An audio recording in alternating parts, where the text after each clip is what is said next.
आए हम दुआ करें। खुदावंद यीशु मसीह नासरी के नाम से अब आप हम तेरे हजूर में आते हैं और आज शाम खुदावंद सारे प्रोग्राम को, सारे सेशन को खुदावंद हम तेरे हजूर में रखते हैं। In the name of Jesus Lord bless कीजिएगा आज की सारी कन्वर्सेशन को, जो कुछ सुना जाए, सुनाया जाए, पढ़ा जाए, खुदावंद तेरी मर्जी के मुताबिक हो और तेरे नाम का इज्जत और जलाल। यीशु मसीह नासरी के नाम से ये दुआ मांगते हैं, आमीन।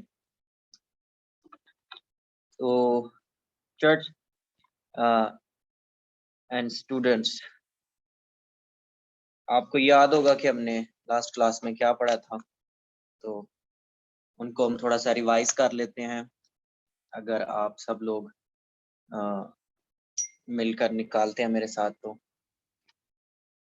हमने पहले पढ़ा था पर्सनल सिन के बारे में। हमने गुनाह की तारीफ देखी थी कि गुनाह क्या है। गुनाह यानी कि falling short of God glory, खुदा के जलाल से पीछे हट जाना या खुदा की जो हजूरी है उससे पीछे चले जाना। ठीक है जी, ये है। और एक दूसरी डेफिनेशन हमने इसकी देखी थी, वो थी कि wilfully stepping on God will, खुदा की मर्जी पर यानी कि खड़े हो जाना, यानी या फिर खुदावंद की मर्जी को अपने पांव तले रोन देना। ये भी इसकी एक दूसरी डेफिनेशन है कि खुदावंद की मर्जी को पांव तले रोन देना, जो इसके ओरिजिनल ग्रीक लफ्ज था उसका यही मतलब था। ठीक है जी। और इसके लिए हमने जो ओल्ड टेस्टामेंट में गुनाह के लिए जो लफ्ज यूज हुआ था वो था हरमतिया, HARAMATIA।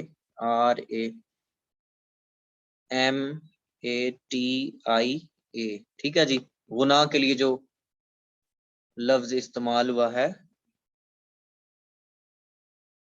नए अहदनामे में, ये नए अहदनामे का है, इसको न्यू टेस्टामेंट कहते हैं शॉर्ट। ठीक है। और जो ओल्ड टेस्टामेंट में है वो है चिता, CHATTAH।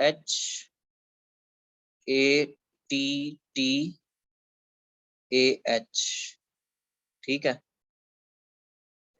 गुनाह के लिए जो लफ्ज इस्तेमाल हुआ है, ये पुराने अहदनामे में OT का मतलब होता है, यानी पुराना अहदनामा, ओल्ड टेस्टामेंट। और जब कोई आपसे कहे NT तो इसका मतलब होगा नया अहदनामा। NT मतलब नया अहदनामा, OT मतलब पुराना अहदनामा। ठीक है जी। तो ये लफ्ज आप लिख सकते हैं इसको रिकॉर्ड, अगर आपने इसके सही स्पेलिंग लिखने हैं। ठीक है। और ये इब्रानी में है, ये लफ्ज जो है इब्रानी है, और ये यूनानी वाला ऊपर वाला जो है।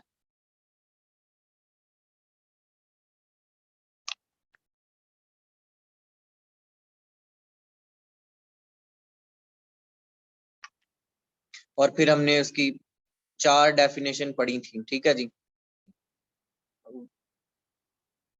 गुनाह के बारे में 4 चीजें हमने देखी थी कि कौन कौन सा गुनाह है। ठीक है जी। इसमें था पर्सनल सिन, यानी जाती गुनाह जो हम सब करते हैं, वो इसमें शामिल था। उसमें ओल्ड सिन, ठीक है, शामिल था पर्सनल सिन। ठीक है। ओल्ड सिन इसमें शामिल था दूसरे नंबर पर। फिर तीसरे नंबर पर था इसमें आदम का गुनाह। ठीक है, आदम सिन। फिर सभी जो है ऑल अंडर सिन, ऑल अंडर सिन, सब गुनाह के नीचे हैं। पर्सनल सिन ऊपर, सबसे पहले ऊपर वाला। फिर ओल्ड सिन नेचर के बारे में हमने पढ़ा था, नंबर 2।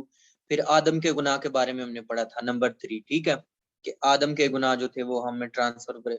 फिर चौथे नंबर पर हमने देखा था कि ऑल अंडर सिन, यानी सभी गुनाह के मतहत हैं। इसके तीसरे बाब की अगर आप 9वीं आयत को देखते हैं तो आपको उसमें 9वीं और 10वीं आयत में तीसरे बाब, रोमियो तीसरा बाब, 9वीं और 10वीं आयत में इसको आप देख सकते हैं। सो आइए आज हम दोबारा से जो है वो चंद बातों को कवर अप करेंगे।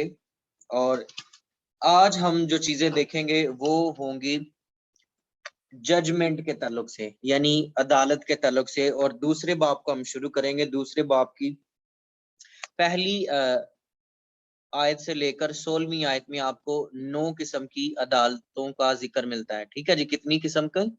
9 किस्म की अदालतों का जिक्र मिलता है, और ये सारी जो है ये हमारे कामों पर मुश्तमिल होंगी, ठीक है, हमारे डीड्स पर कि हम करते क्या हैं, हम हमारी डीड्स पर मुश्तमिल होगी 9 किस्म की अदालतें, 9 प्रिंसिपल ऑफ जजमेंट, आप इसको इंग्लिश में यूं कह सकते हैं, ठीक है जी। सो आए नंबर 1 जो है वो देखे दूसरे बाब की पहली आयत में कि वो कौन सी है। लिखे जो पहले नंबर की अदालत है जो होगी वो होगी सच्चाई पर मबनी अदालत, ठीक है, सच्चाई पर मबनी अदालत, ठीक है, जजमेंट अकॉर्डिंग टू ट्रुथ, सच्चाई पर मबनी अदालत, ठीक है जी।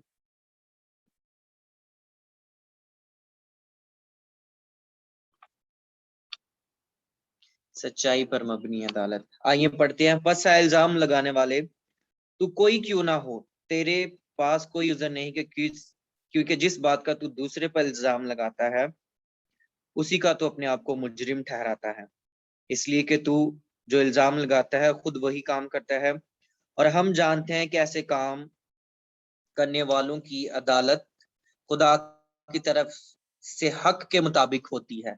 किसके मुताबिक होती है अदालत?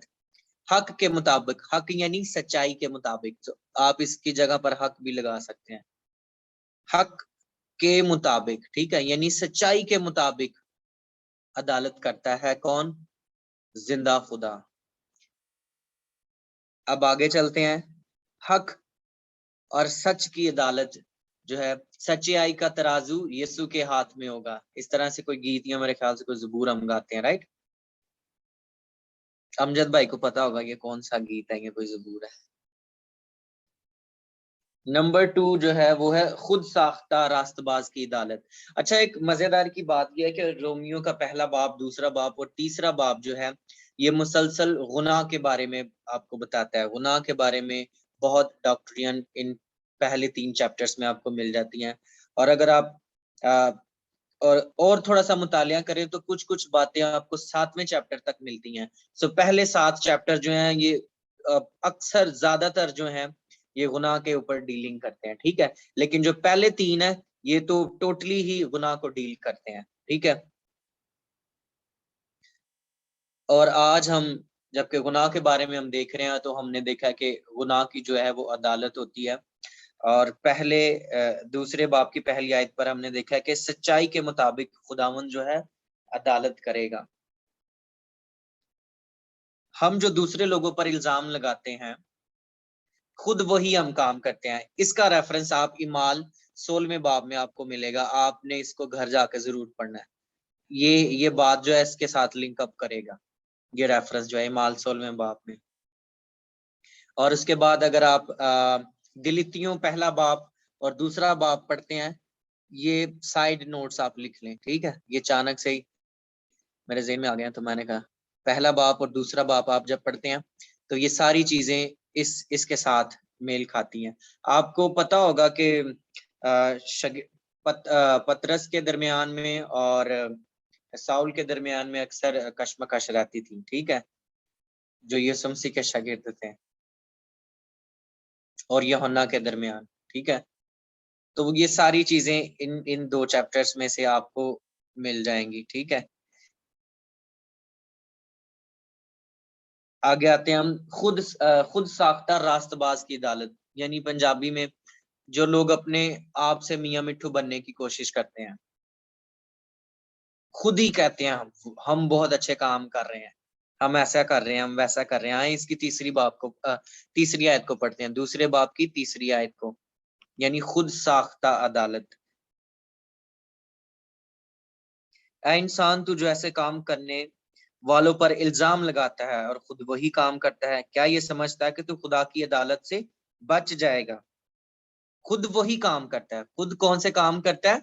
वही काम करता है। नंबर 2 है जिस चीज का हम किसी पर इल्जाम लगाते हैं हम खुद वही काम करते हैं। सो इसका मतलब है खुद साख्ता, अपनी अदालत हम खुद ही करते हैं, हम अपने आप को खुद ही जज कर लेते हैं अपनी नीयत से। बात जरा गौर से सुने, दूसरे लोगों को जब हम जज करते हैं तो उनके कामों से जज करते हैं, उनकी हरकतों से जज करते हैं, लेकिन जब बारी अपने पर आती है तो अपने अपने आप को हम अपनी नीयत से जज करते हैं। कैसे? मेरे कहने का मतलब तो नहीं सी, मैंने तो ऐसा नहीं सोचा था, मेरा कहने का मतलब ये था, मेरा करने का मतलब वो था।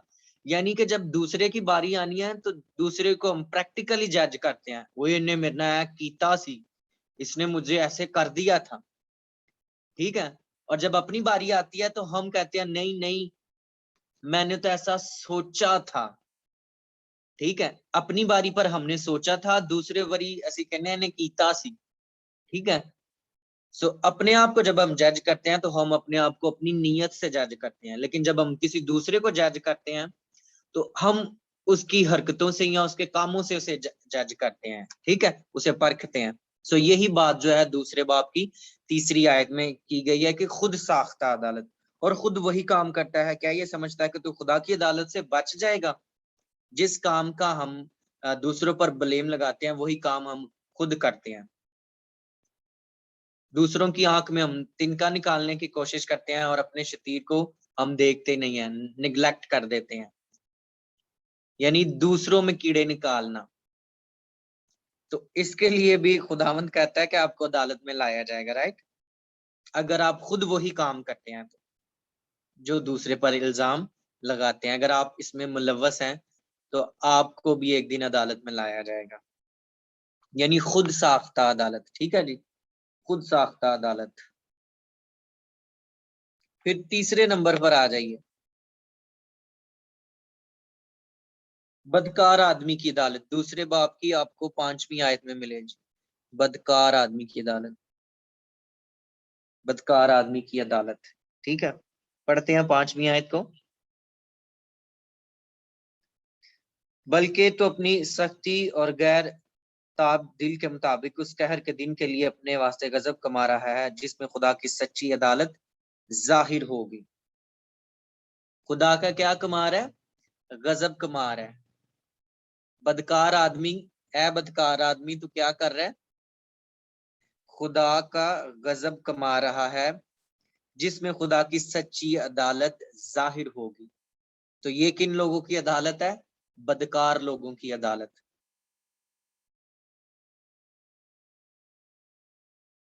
अपनी दिल की सख्ती से और यानी बेसब्री से, ठीक है, अपने दिल की बेसब्री से उस कहर के दिन के लिए अपने वास्ते गजब कमा रहा है, उस दिन के लिए अपने वास्ते गजब कमा रहा है। अब ये तो ये भी एक लंबी थियोलॉजी है, लंबी बात है कि जो आखिरी जजमेंट होगी या जो रास्तबाजों की अदालत होगी वो कैसे होगी, ठीक है, या जो व्हाइट थ्रोन जजमेंट है वो कैसे होगी। ये एक डिफरेंट स्टोरी है, इसको अभी हम नहीं देखेंगे।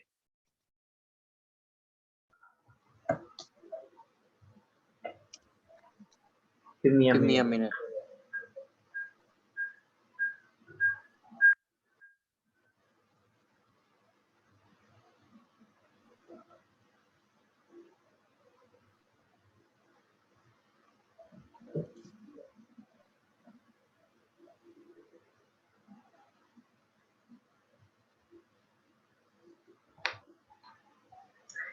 एक मिनट।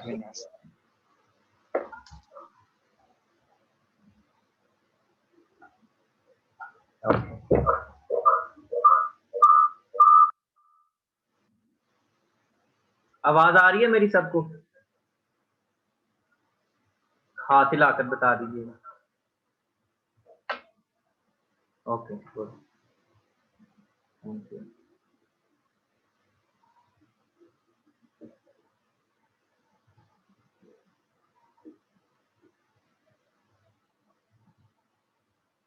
तो बदकार आदमी की अदालत करके हम, और इसके बाद इसकी 6वीं आयत से लेकर 10वीं आयत में आपको कामों के मुताबिक अदालत का जिक्र मिलेगा।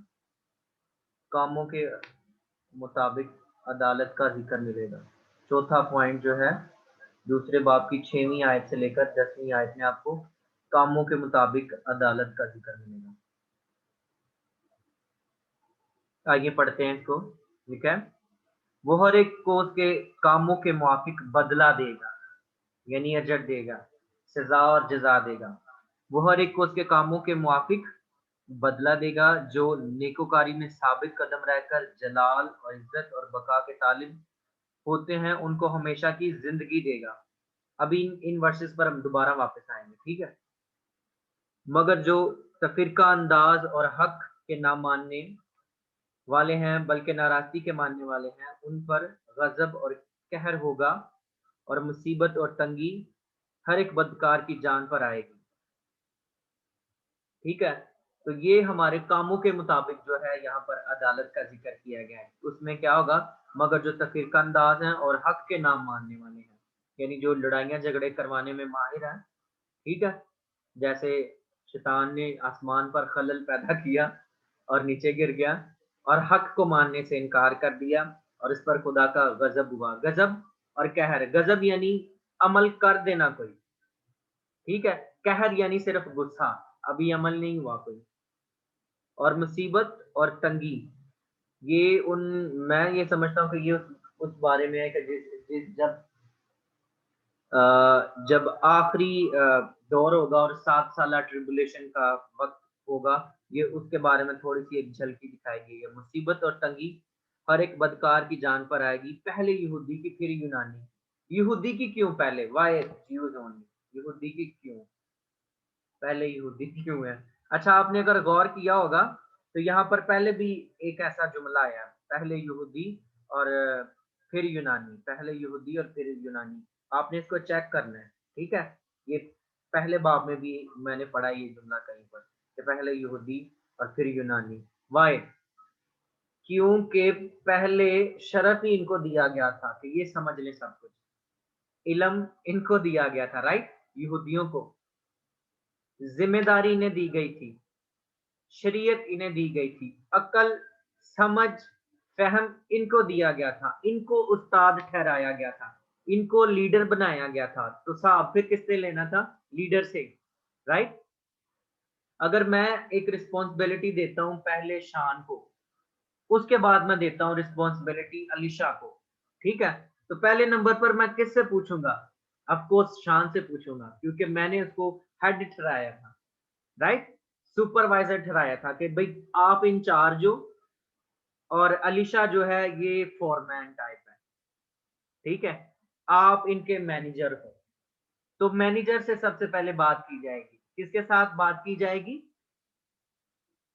जिसके पास अथॉरिटी थी, जिसको समझाया गया था, जिसको बताया गया था। इस वजह से ये जुमला लिखा गया कि पहले यहूदी को फिर यूनानी को, क्योंकि पहले समझ इनको दी गई थी, ठीक है जी, सब कुछ इन्हें दिया गया था, ठीक है।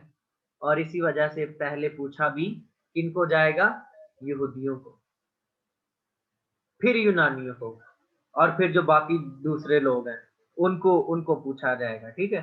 ये जुमला 2-3 बार इस चैप्टर में यूज हुआ है, और इसकी रीजन यही है कि रिस्पॉन्सिबिलिटी इनको दी गई थी, आमीन, लीडरशिप इनको बख्शी गई थी, लीडरशिप इनको बख्शी गई थी। नबी इनमें से निकले, बड़े बड़े नबी इन्हीं में से निकले, ठीक है जी। ये चुनी हुई कौम थी, ये चुने हुए लोग थे, ये खास लोग थे, और खास लोगों से ही खास बातें पूछी जाती हैं, खास लोगों को खास जिम्मेदारियां दी जाती हैं, आमीन, प्रेज द लॉर्ड। आगे चलते हैं, शख्सी अदालत के बारे में जिक्र है। 5वां पॉइंट, शख्सी अदालत के बारे में जिक्र है, दूसरे बाब की 11वीं आयत, शख्सी अदालत, शख्सी अदालत के बारे में जिक्र है, ठीक है।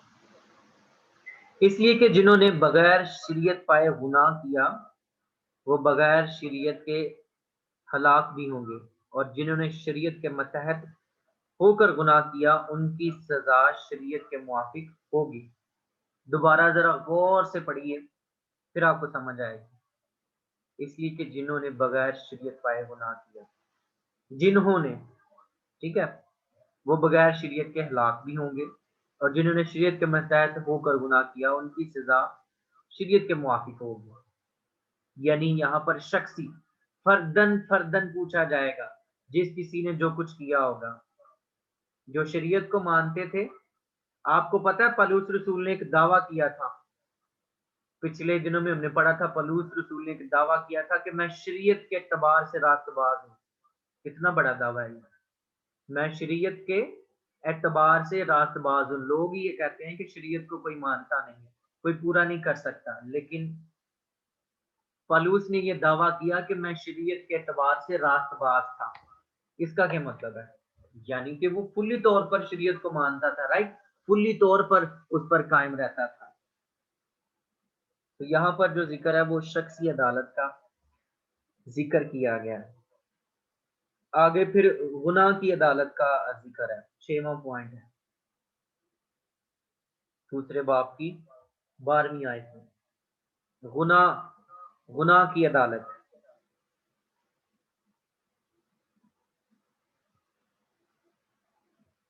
दोबारा से 11वीं आयत से अगर हम पढ़ते हैं तो, क्योंकि खुदा के यहाँ किसी की तरफदारी नहीं, इसलिए कि जिन्होंने बगैर शरीयत पाए गुनाह किया, क्या किया? गुनाह पर अदालत है। उनकी सजा, सजा यानी अदालत, राइट।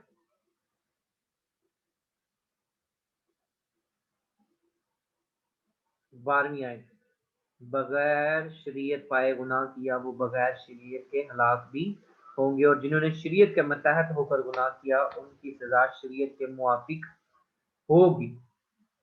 उनकी सजा किनके मुआफिक होगी? शरीयत के मुआफिक। जो शरीयत को मानने वाले हैं उनकी अदालत शरीयत के मुआफिक होगी। लेकिन ये इम्पॉसिबल है कि आप शरीयत में रह कर रास्तबाज बन जाए। आप कोई ना कोई कमी, कोई ना कोई कोताही का जरूर शिकार हुए होंगे या हो जाएंगे। ठीक है जी, आई होप कि ये जो सारी चीजें हैं इट्स क्वाइट डिफिकल्ट, लेकिन आप सब लोगों को समझ लग रही है। फिर 7वां पॉइंट है सुनने पर अदालत है। कैसे सुनते हैं हम? सुनने पर अदालत है 13वीं आयत पर, क्योंकि शरीयत के सुनने वाले खुदा के नजदीक रास्तबाज नहीं होते। दोबारा से, क्योंकि शरीयत के सुनने वाले खुदा के नजदीक रास्तबाज नहीं होते। ये एक फैसला सुना दिया गया कि नहीं होते। ठीक है, तो ये भी क्या है? ये भी एक अदालत है। ठीक है, सुनने पर अदालत, क्योंकि शरीयत के सुनने वाले खुदा के नजदीक रास्तबाज नहीं होते, बल्कि शरीयत पर अमल करने वाले रास्तबाज ठहराए जाएंगे। तो ये अदालत का एक हिस्सा है, ये अदालत का एक फैसला है कि सुनने वाले नहीं बल्कि अमल करने वाले रास्तबाज ठहरेंगे। ठीक है जी, ये फैसला सुना दिया गया है, ना कि सुनने वाले बल्कि अमल करने वाले रास्तबाज ठहरेंगे। आमीन।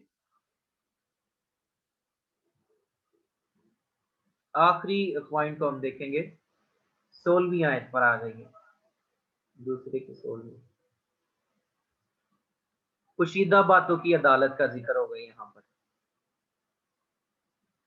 जिस रोज खुदा मेरी खुशखबरी के मुताबिक यीशु मसीह की मार्फत आदमियों की पोशीदा बातों का इंसाफ करेगा। किनकी बातों का?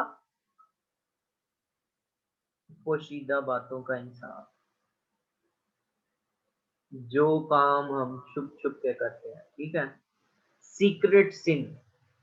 ठीक है, पोशीदा बातों की अदालत, जो काम हम छुप कर करते हैं, रात की तारीकी में करते हैं कि कोई हमें देख ना ले, लेकिन एक है जो हमें देख रहा है। कौन है वो? यीशु। ठीक है, लोगों से हमें डर लगता है और कंफर्म भी नहीं है कि कोई देख रहा है या नहीं देख रहा, लेकिन जो देख रहा है ये कंफर्म है कि वो देख रहा है, उससे हम डरते ही नहीं है। लोगों से हमें डर लगता है जो जिनका हमें पता ही नहीं है कि किसी ने देखा या नहीं देखा, कोई एश्योरेंस नहीं है, लेकिन जो आपको देख रहा है उससे हम डरते ही नहीं है। ये कैसी बात है? जो देख रहा है उससे हम डरते नहीं है, जो नहीं देख रहा उनसे हम डरते हैं।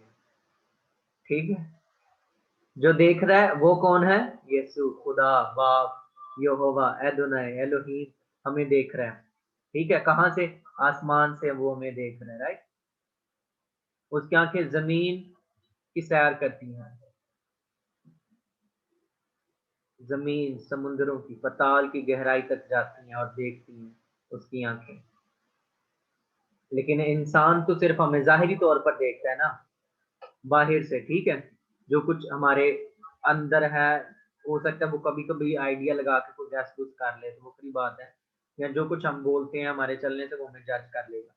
लेकिन जो पोशीदा बातें हैं उनको कौन जानता है? खुदा, यीशु सिर्फ जानता है, राइट। तो मत सोचें कि मैं लेट आ रहा हूँ, पास्टर पतरस साहब ने मुझे देखा नहीं है, मैं बाइबल स्कूल में लेट आता हूँ। कभी कभी आ जाना, कोई गल नहीं, पास्टर साहब ਨੂੰ ਕਿਹੜਾ पता लगता है, पास्टर असद ਨੂੰ ਕਿਹੜਾ पता लगता है, ये तो ऑनलाइन ही होते हैं ना, इन्हें कौन सा पता चलता है। लेकिन खुदा तो आपको देख रहा है ना कि आप कितनी क्लासेस ज्वाइन करते हैं। निक्सन ऐसा है कि नहीं? खुदावंद आपको देख रहा है कि आपने सिर्फ 2 क्लासेस ज्वाइन की है या सारी क्लासें ज्वाइन की हैं। तो खुदावंद इसके बारे में भी पूछ सकता है, ठीक है, छुपाने की कोई जरूरत नहीं है। लेट आने के बारे में भी खुदावंद आपको पूछ सकता है, आप क्यों लेट आ रहे हैं। सो यहाँ पर ये साबित होता है, दोबारा वापस आइए, 6वीं आयत में लिखा है, वो हर एक को उसके कामों के मुआफिक बदला देगा। हर एक को उसके कामों के मुआफिक, 2 बाब की 6 आयत, यानी हर एक को उसके कामों के मुआफिक बदला देगा, ठीक है। कामों के मुआफिक बदला जो है वो दिया जाएगा। तो इसमें हर एक छोटी से छोटी और बड़ी से बड़ी बात जो है वो आएगी। छोटी से छोटी और बड़ी से बड़ी बात आएगी, और खुदावंद इसका बदला आपको देगा, आपको अजर देगा इसका, आमीन। और वो अजर देने में जो है कभी भी कोताही नहीं करता। अब जरा वापस आ जाइए, इसकी 6वीं आयत से लेकर हम 10वीं आयत में आपको 10 चीजें मिलेंगी। कितनी चीजें मिलेंगी? 10 चीजें मिलेंगी। दूसरे बाब की 6वीं आयत से लेकर आपको 10वीं आयत तक 10 चीजें मिलेंगी, 10 पॉइंट्स हैं, ठीक है, जो आपने निकालने हैं मेरे साथ मिलकर। तो शुरू करते हैं। लिखा है, जो नेकोकारी में साबित कदम रहकर जलाल, इज्जत और बका के तालिब होते हैं, उनको हमेशा की जिंदगी देगा। तो हमेशा की जिंदगी किनकी होगी? नंबर 1, हमेशा की जिंदगी किनकी होगी? जो उसे क्या करते हैं? जलाल देते हैं, ठीक है। नेकोकारी में साबित कदम रहकर खुदावंद को जलाल देते हैं। फिर नंबर 2 क्या करते हैं? खुदा को इज्जत देते हैं। ये नेकोकारी के बारे में, ठीक है जी, नेकोकारी, ठीक है। नेकोकारी, जलाल और इज्जत खुदावंद को देते हैं जो लोग। समटाइम हमारी ये कोशिश होती है कि मुझे इज्जत मिले। कई बार हम अपना पैसा रुपया लगाकर भी इज्जत बनाने की कोशिश करते हैं, लेकिन वो इज्जत जो हमें खुदावंद की तरफ से मिलती है उसका कोई सानी नहीं है, उसका कोई जोड़ नहीं है, आमीन। जलाल और इज्जत और बका के तालिब होते हैं, उनको हमेशा की जिंदगी देगा। बका के, ठीक है, बका के तालिब होते हैं, उनको हमेशा की जिंदगी देगा।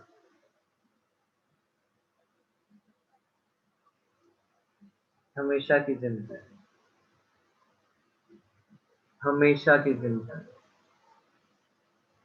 जब हमेशा की जिंदगी होगी तो आपके पास आराम होगा, ठीक है जी, उसकी एटर्निटी या पीस होगा, आप अमन में रहेंगे, ठीक है, उसके यीशु के आराम में आप रहेंगे। जब ये हमेशा की जिंदगी आपके पास होगी तो आप हमेशा के आराम में रहेंगे। 23 ज़बूर की आखिरी आयत में लिखा है ना कि मैं हमेशा खुदा के घर में सुकूनत करूंगा। रहमत उम्र भर, तसल्ली हमेशा मेरे साथ साथ रहेगी। तो जब आपके पास हमेशा की जिंदगी है तो आपके पास इत्मीनान है, आपके पास आराम है, आपके पास उसकी तसल्ली है। आमीन। तो 5 चीजें जो हैं ये हमने देखी हैं। दोबारा से शुरू करते हैं। तो लिखा है नेकोकारी में साबित कदम रहकर जलाल और इज्जत और बका के तालिब होते हैं, उनको हमेशा की जिंदगी देगा। जलाल से क्या मुराद है? जलाल यानी कि क्या होगा? इंसान को कैसे जलाल मिल सकता है? कई लोगों में वेख्या वो कहते हैं जलाल जो है हम जबूर भी गाते हैं, रब खुदावंद बादशाह है, वो जलाल दा बादशाह है। तो जलाल इंसान को कैसे मिलेगा?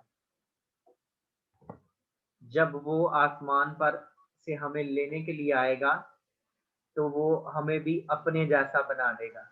जैसा वो जलाली है वैसे ही हम जलाली हो जाएंगे।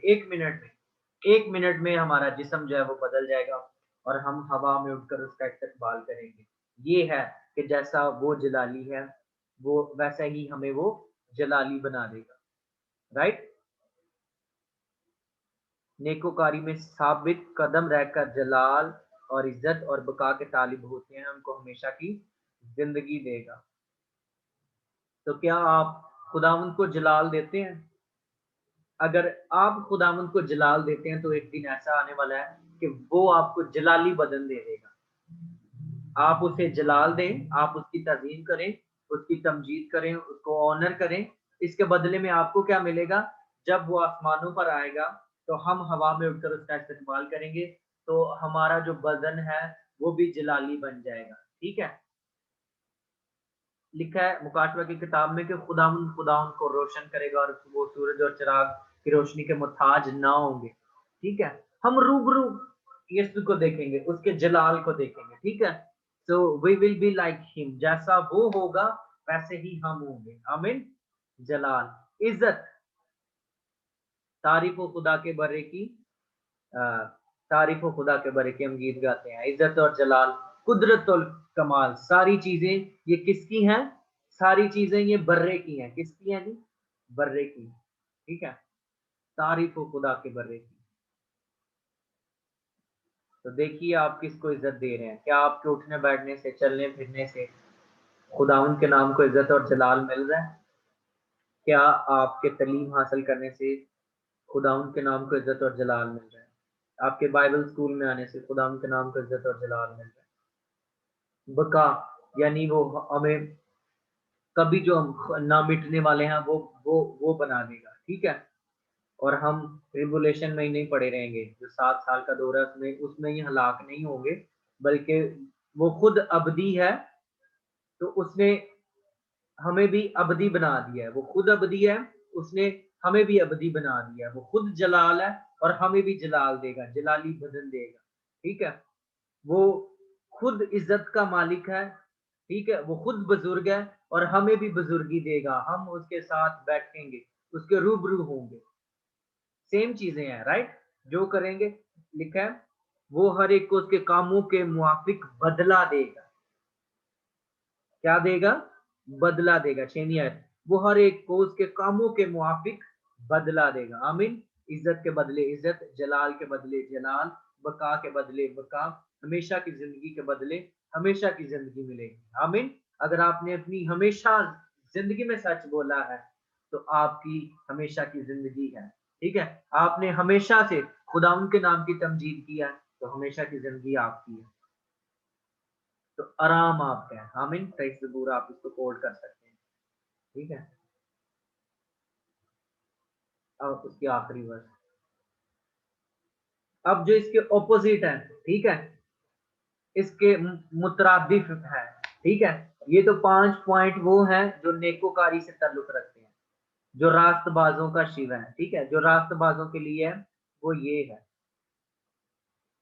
जो नेकोकारों के लिए है ये 5 पॉइंट है। लेकिन जो बदकारों के लिए है, जो गुनाहगारों के लिए है, वो आगे 5 पॉइंट उसने बयान किए हैं। आए देखते हैं कि वो कौन से हैं। लिखा है मगर जो तफरीका अंदाज और हक के ना मानने वाले हैं। कौन से जी? जो जुदाई डालने वाले हैं। ठीक है। जो फिरका, ठीक है जी, फिरका अंदाज, ठीक है। उनके लिए क्या है, उनका हिस्सा क्या है, उनका हिस्सा है,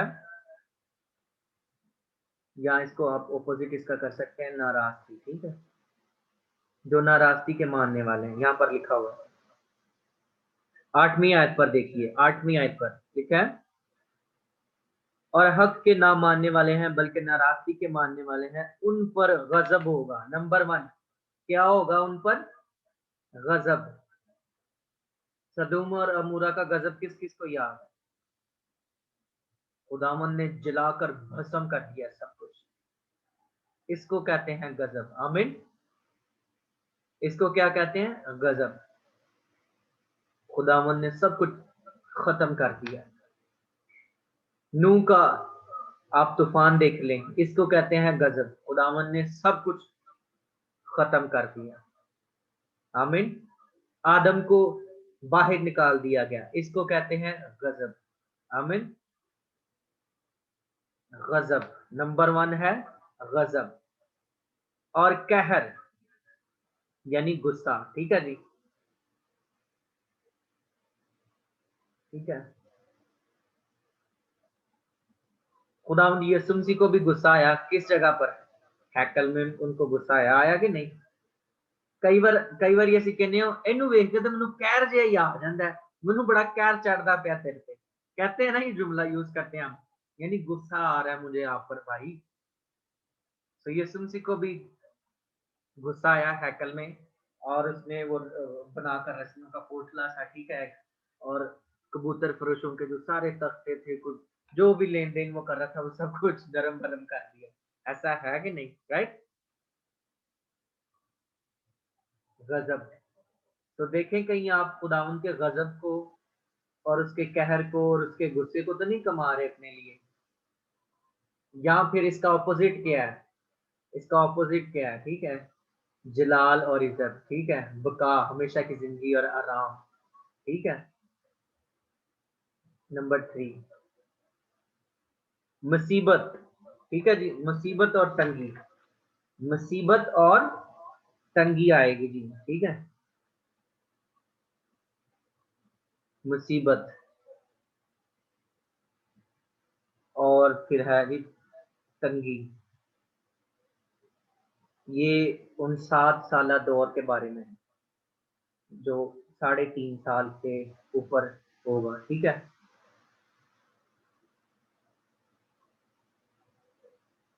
ये जब आप मुकाशवा की स्टडी करेंगे तो ये आपको, जो 7 साल अभी मैं बोल रहा हूँ शायद आपको समझ ना आए, लेकिन जब आप मुकाशवा की स्टडी करेंगे तो उनमें जाकर आपको ये 7 साल दौर के बारे में पढ़ाया जाएगा, और फिर आपको समझ लगेगी कि ये जो मुसीबत और तंगी की बातें हैं ये कौन सी हैं, ये क्या है, ठीक है।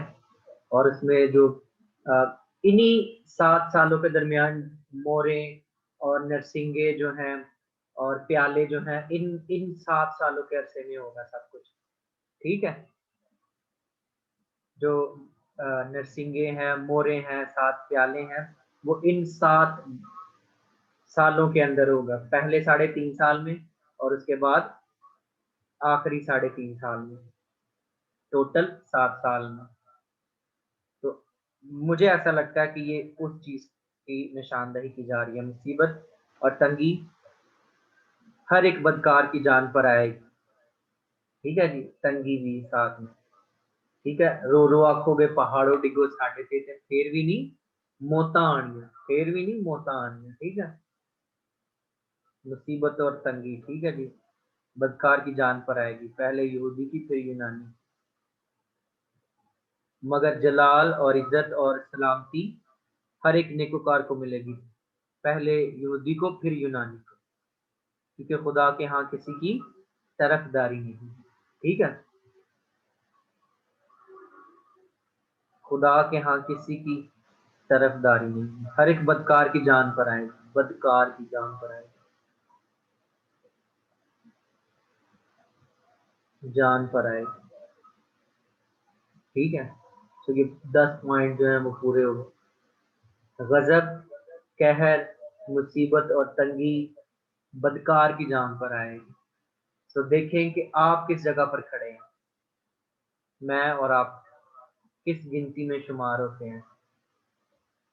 इस वाली में जो यहाँ पर है, जो आखिरी 5 पॉइंट है, या फिर हमारा लेवल जो है वो इन पहले 5 पॉइंट्स पर है, जिसमें इज्जत, जलाल, बका, हमेशा की जिंदगी और आराम है। आमीन।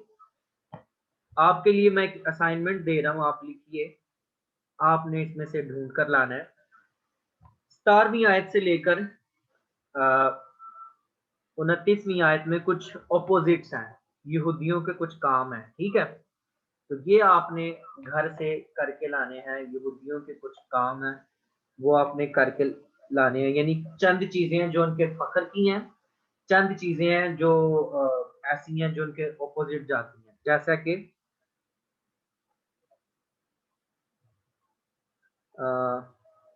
बस अगर तू यहूदी कहलाता है और शरीयत पर तकिया और खुदा पर फख्र करता है और उसकी मर्जी जानता है और शरीयत की तालीम पाकर उम्दा बातें पसंद करता है, और अगर तुझको इस बात पर भी भरोसा है कि मैं अंधों का रहनुमा और अंधेरे में पड़ों के लिए रोशनी और नादानों का तरबियत और उसकी मर्जी जानता है और शरीयत की तालीम पाकर उम्दा बातें पसंद करता है, और अगर तुझको इस बात पर भी भरोसा है कि मैं अंधों का रहनुमा और अंधेरे में पड़े हुओं के लिए रोशनी और नादानों का तरबियत करने वाला और बच्चों का साथ हूँ, और इल्म और हक का जो नमूना शरीयत में है वो मेरे पास है। बस तू जो औरों को सिखाता है अपने आप को क्यों नहीं सिखाता? तू जब वाद करता है कि चोरी ना कर, आप खुद क्यों चोरी करता है? ठीक है। तो यहाँ पर ऑपोजिट चीजें शुरू हो जाएंगी, ठीक है। खुद कहता है चोरी ना कर, लेकिन चोरी करता है। खुद कहता है ज़ना न कर, लेकिन ज़ना करता है। तू जो बुतों से नफरत रखता है, आप खुद क्यों मंदिरों को लूटता है? तो ये आपने स्टडी करके आनी है, और ये पॉइंट्स घर से आपने बना कर लाने हैं। ये आप जो भी क्लास इंचार्ज है, जो क्लास मॉनिटर है, वो आपका ये जो होमवर्क है पास्टर पत्रस साहब लेंगे और इसको चेक करेंगे, जो अभी मैंने बताया है कि इसमें चंद कंट्रास्ट जो हैं वो पाए गए हैं, ठीक है। तो आपने अ, कम से कम जो है कोशिश करें, जितने ज़्यादा आप निकाल सकते हैं इसमें से निकालिए, ठीक है। और फिर हम नेक्स्ट क्लास जो है तीसरे चैप्टर से हम शुरू करेंगे। आमीन। खुदावंद आज शाम मुझे और आपको इस कलाम के वसीला से और आज के सेशन के वसीला से बरकत दे। अगर कोई चीज़ आप पूछना चाहते हैं तो वेलकम।